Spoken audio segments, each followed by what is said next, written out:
मानवा की शुरुआत में हमें एक कंपनी के बारे में बताया जाता है जिसका नाम है टेंगड़ा कॉर्पोरेशन। और ये इस टाइम पर जो अर्थ है उसकी सबसे ज्यादा इम्पोर्टेंट और सबसे ज्यादा सक्सेसफुल कंपनी है। और ये कंपनी बिजनेस करती है गेमिंग, इंटरनेट और कई सारी चीजों पर। इस कंपनी को बने बस कुछ ही साल हुए हैं और इन्हीं कुछ सालों में ये 100 बिलियन से ज्यादा नेटवर्क की हो चुकी है। हम देखते हैं कि जो ये बिल्डिंग है इतनी ज्यादा ऊंची है कि जो उसका टॉप फ्लोर है वो बादलों के पार पहुंच चुका है। पेकायन इस कंपनी का बॉस है और उसने जीरो से शुरू किया था और बस कुछ ही सालों में वो बहुत ज्यादा वर्ल्ड फेमस हो चुका है और बहुत ज्यादा सक्सेसफुल। और कई लोग तो उसे दुनिया का बेस्ट बॉस कहते हैं। और वो एक जीनियस गेम डेवलपर है। और जो फोटोग्राफर लोग थे उसकी फोटो लेने को बहुत ज्यादा उतावले होते हैं और जब भी वो दिखता है उसकी फोटो लेने के लिए भाग पड़ते हैं क्योंकि अब वो एक सेलिब्रिटी बन चुका था। पेकायन स्टेज पर जाता है और जो उनके सामने लोग थे वो सारे के सारे बावले होने लगते हैं। और एक रिपोर्टर खड़ी होती है और वो चेयरमैन पी से एक जरूरी सवाल पूछती है। उसने पूछा था कि आखिरकार आपने इतनी सक्सेस इतने छोटे समय में कैसे रीच कर ली है। पेकायन अजीब सा जवाब देता है। वो कहता है कि जो ये मेरी सफलता है वो बस लक का कमाल है और मुझे तो ये कभी चाहिए ही नहीं था और ना मैंने ये कभी सोचा था। दरअसल मैं तो बस 50,000 गंवाना चाहता था लेकिन मैं एक बिलियनियर बन गया। और अब हम देखते हैं कि आखिरकार ये सब शुरू कैसे हुआ और वो इतना ज्यादा सक्सेसफुल और अमीर कैसे बना। और अब हम 2009 में जो हैंगडोंग यूनिवर्सिटी है उसका सीन दिखाया जाता है। पेकायन का दोस्त उसे उठाता है और कहता है कि भाई जल्दी उठ जा नहीं तो हम लेट हो जाएंगे, जल्दी उठ। वो कहता है कि भाई जल्दी उठ जा, क्लास प्रेसिडेंट ने मीटिंग रखी है, अगर लेट हो गए तो वो हमें पनिश करेगा। उसका दोस्त कहता है कि मैं तो जा रहा हूँ भाई, आप तो उठ चुका है और जल्दी आ जाना। पेकायन 19 साल का यूनिवर्सिटी का स्टूडेंट है। वो अभी उठता है और कहता है कि मेरा सर दुखने लग रहा है। वो सोचने लगता है कि ये मैं कहाँ पर आ गया हूँ और फिर वो रियलाइज करता है कि वो तो अपने यूनिवर्सिटी के हॉस्टल के कमरे में है। और वो घबरा जाता है कि वो 2009 में पहुंच गया, मैं तो 2019 में था और मैं 10 साल पास्ट में कैसे आ गया। और वो अपने गाल पर चोटी बांटता है कि यह एक सपना है, लेकिन उसको दर्द होता है और वो कहता है कि नहीं ये तो सब सच है। तभी एक ब्लू स्क्रीन पॉपअप होती है। ये ब्लू स्क्रीन एक वेल्थ कन्वर्जन सिस्टम है और जो ये सिस्टम है पेकायन को पैसे देती है और उसको कोई फर्क नहीं पड़ता है कि जो पेकायन है इससे पैसे कमाए या इस सारे के सारे पैसे को गवा दे। और सिस्टम उसको बताता है कि अगर वो 1 लाख रुपए कमाता है प्रॉफिट तो उसको उसे बस 1,000 रुपए ही मिलेगा जो वो अपनी असली वर्ल्ड में इस्तेमाल कर सकता है। लेकिन अगर वो 1 लाख रुपए को गवाता है तो 1 लाख के 1 लाख रुपए उसे मिल जाएंगे और वो उसका कैसे भी इस्तेमाल कर सकता है। और पेकायन सोचने लगता है कि ये तो बहुत अच्छी बात है क्योंकि पैसे कमाने से ज्यादा आसान पैसे गवाना है और ऐसे तो मैं बहुत ही जल्दी अमीर बन जाऊंगा। पेकायन कहता है कि मेरे पास बहुत ही बढ़िया आइडिया है, मैं एक कंपनी शुरू करता हूँ। वो उस कंपनी का नाम टेंगड़ा रखता है। पेकायन बहुत ज्यादा खुश था क्योंकि उसे मालूम था कि वो इस कंपनी को बहुत ही जल्दी घाटे में पहुंचा देगा और जो उसे सिस्टम ने 50,000 रुपए दिए हैं वो 50,000 उसके हो जाएंगे। पेकायन फ्यूचर से आया था तो उसको मालूम है कि फ्यूचर में कौन सी कंपनी बहुत ज्यादा पैसा कमाने वाली है और कौन सी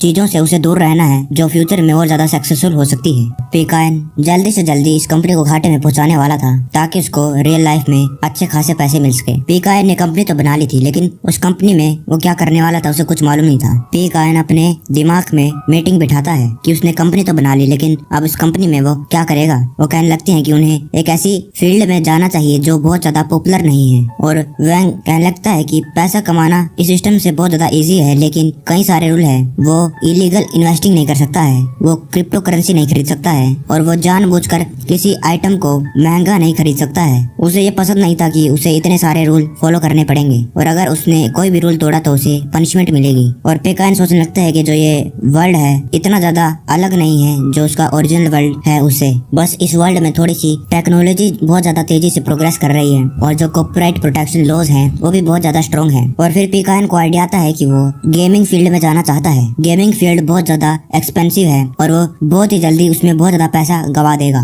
गेम को बनवाना बहुत ज्यादा महंगा पड़ता है और अगर कोई गेम बढ़िया नहीं होती है वो बहुत ही जल्दी बहुत सारा पैसा गवा देती है। और इसलिए पेकायन एक ऐसी कंपनी शुरू करना चाहता है जो बहुत सारा पैसा गवाए और ऐसा करते करते वो बहुत ज्यादा अमीर बन जाएगा। वो दुनिया के सबसे घटिया सबसे गंदी गेम बनवाएगा और बहुत ज्यादा घाटे में चला जाएगा जिससे वो बहुत ज्यादा सिस्टम से पैसे कमाएगा। पेकायन अपने सपनों में खो गया था कि वो करोड़पति बन गया है और उसके आसपास पैसे उड़ रहे हैं। लेकिन पेकायन को ये भी ध्यान रखना था कि वो जो ट्रेंडिंग गेम है उन्हें कभी नहीं बनाएगा और जो फ्यूचर में पॉपुलर हुई थी कि उनसे भी दूर रहेगा। पीकाइन अपने कमरे में अकेला था और वो गेम के आइडिया के बारे में सोच रहा था। उसे लग रहा था कि इसे तो बनाना बहुत ज्यादा मुश्किल है, मैंने तो सोचा था ये बहुत ज्यादा आसान होगा। और थोड़ी देर बाद वो सोचता है कि उसे एक ड्राइविंग गेम बनानी चाहिए। वो उस गेम का बस थोड़ा सा डिजाइन बनाएगा और किसी और को ये गेम बनाने को दे देगा। और वो कहता है कि वो इस गेम को इतना ज्यादा घटिया बनाएगा, इतना ज्यादा घटिया बनाएगा कि बस 2 हफ्तों में ही मैं अपने सारे के सारे पैसे लॉस कर दूंगा। लेकिन उसके लिए उसे 50,000 रुपए गंवाने थे और इसीलिए वो सोचता है कि वो सारे के सारे पैसे गेम के डेवलपमेंट में और उसकी प्रमोशन में लगा देगा और फिर 2 ही हफ्तों में वो सारे के सारे पैसे लॉस कर देगा। ये तो बहुत ही ज्यादा बढ़िया प्लान है।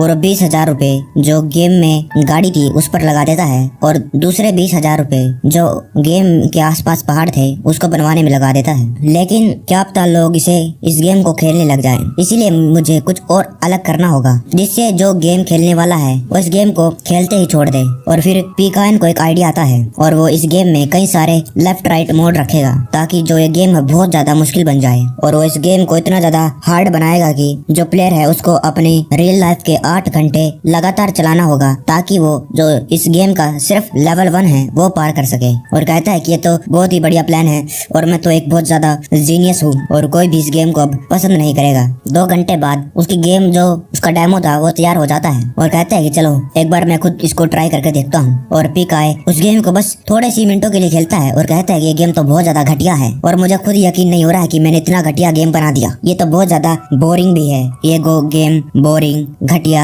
और बहुत ही ज्यादा डिफिकल्ट है। और वो बहुत ज्यादा खुश था और उसे पक्का यकीन था कि जो प्लेयर खेलने वाला है इस गेम को और मुझे बहुत ज्यादा गालियां दे रहा होगा और मैं बहुत ज्यादा पैसे कमाने लग जाऊंगा। और अब उसे पक्का यकीन हो गया है कि ये गेम 1 रुपया भी नहीं कमाएगी और सारे के सारे पैसे गवा देगी और जो पीकाइन को चाहिए है वो उसे मिल जाएगा। पीकाइन बहुत ज्यादा खुश था और वो अपने दोस्तों के साथ मजे करने के लिए जाता है। और अब वो पास्ट में आ चुका था इसीलिए वो अपने कॉलेज में जो मजे थे उसे दोबारा से जीना चाहता था। और वो और उसके सारे दोस्त गेम खेलने के लिए जाते हैं। पीकाइन उन सभी से गेम बार बार हारे जा रहा था और उसके बाकी दोस्त उसका इसी बात पर मजाक उड़ाने लगते हैं। पीकाइन ने अपने कॉलेज के 4 के 4 साल अपने जो रूममेट है उसके साथ बता दिए और इसका नाम है मै यांग। और वो पढ़ाई तो बहुत ज्यादा करता है लेकिन उसके अच्छे मार्क्स कभी नहीं आते हैं। और वो गेम खेलने में बहुत ज्यादा माहिर है लेकिन वो फेल भी बहुत ज्यादा बार होता है। वो सभी चीज में अच्छा है लेकिन बेस्ट किसी चीज में नहीं है। और गेम खेलने के बाद वो अपने बेड पर जाता है। वो बेड पर पड़ जाता है और उसे मालूम है कि उसका गेम 1 भी रुपया नहीं कमाएगा और उसे बहुत ही जल्दी 50,000 मिलने वाले हैं। ये कितना बढ़िया प्लान है। और अपने मन सोचता है कि वो लैपटॉप खरीदेगा, कई सारे गेम खरीदेगा।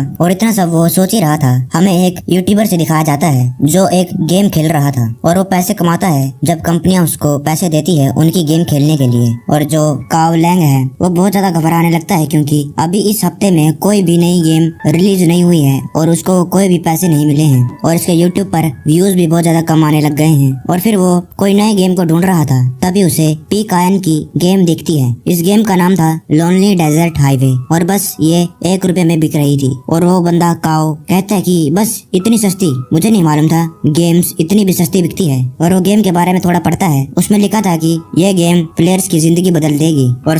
और काव इस गेम को खेलने की सोचता है। और पीकाइन ने इस गेम को बनाया था सबसे ज्यादा घटिया, सबसे ज्यादा बोरिंग। लगता है इसके तो पूरे मजे होने वाले हैं इस गेम को खेलने के बाद। वो काव इस गेम को खेलने लगता है और खेलने के 1 ही मिनट बाद उसे पता चल जाता है कि ये गेम सबसे ज्यादा घटिया है और सबसे ज्यादा बोरिंग। इस गेम के ग्राफिक्स बहुत ज्यादा घटिया हैं और जो डेजर्ट है वो भी बहुत ज्यादा घटिया लग रहा है और जो ड्राइविंग के कंट्रोल्स है वो भी बहुत ज्यादा घटिया है। और उसे लग रहा है कि ये गेम उसे पागल कर रही है और वो बस 10 मिनट से इस गेम को खेल रहा है लेकिन उसे लग रहा है कि वो कई घंटों से इस गेम को खेल रहा है। हालांकि वो एक हार्डकोर गेमर है लेकिन इतनी घटिया गेम उसने कभी नहीं खेली थी। और धीरे धीरे उसका दिमाग खराब होने लगता है। वो कहता है कि मैं कौन हूँ, मैं क्या कर रहा हूँ, आखिरकार गेम ये मुझसे क्या चाहती है। और इसे कुछ समझ नहीं आ रहा है कि आखिरकार इस गेम का मकसद क्या है। वो बस बिना किसी बात के गाड़ी को चला रहा है। इस गेम का तो कोई मकसद ही नहीं है। ये इतनी ज्यादा घटिया है लेकिन फिर भी वो कुछ चीज थी जिसकी वजह से वो अभी भी इस गेम को खेल रहा था। और वो काव सोचने लगता है कि ये गेम तो बहुत ज्यादा बोरिंग है जैसे कि उसकी लाइफ है और ये गेम उसकी लाइफ धीरे धीरे बदल रही है। और अब वो